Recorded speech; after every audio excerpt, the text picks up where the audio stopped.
O'zbekiston Respublikasi Prezidenti Shavkat Mirziyoyev to'ylarni keskin tanqid qildi va xalq dardini aytdi. Bosh vazirdan boshlab hokimgacha ijro organi rahbariga to'y marosimiga borishi man etiladi. Choyxonalarning yonida davlat mashinasini turganini ko'rgan kunim ishdan olib tashlayman. Jinoiy javobgarlikka tortaman.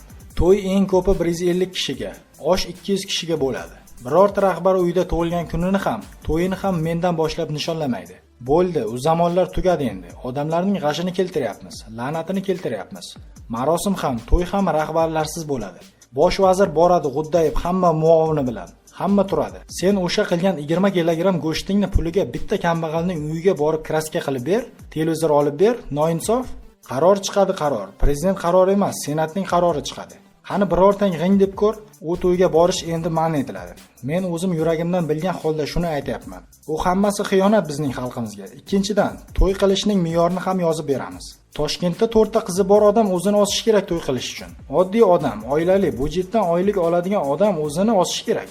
4 ta qizini erga berish uchun o'zini ossa to'g'ri bo'ladi. Nimaga? Hech qanday imkoniyati yo'q. Baribir bechora qarz oladi. O'ziga qaramaydi, doktorga bormaydi. Faqat shu to'yga yig'adi. Kimga kerak bu to'y? Bo'ldi, biz oldin tashviqot qilib ko'rdik. Bo'lmadi bu tashviqot. Xiyonat qilyapmiz xalqimizga. To'ylarni agar joyiga qo'ysak, korrupsiya bo'lmaydi, adolat paydo bo'ladi.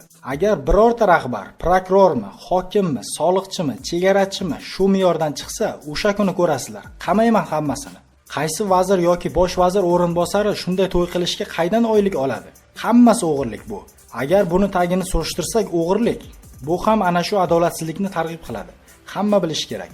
110 kishi, 120 kishi, tamom. Juda borsa ruxsat olib komissiyadan 150 kishilik qiladi. Boshqacha to'y bo'lmaydi hech qayerda. Juda yaxshi to'y bo'ladi. Faqat yoshlar bo'ladi to'yda. Qariyalar non sindirishga boradi. Yoshlar to'yga boradi. Nima uchun buni aytayapman?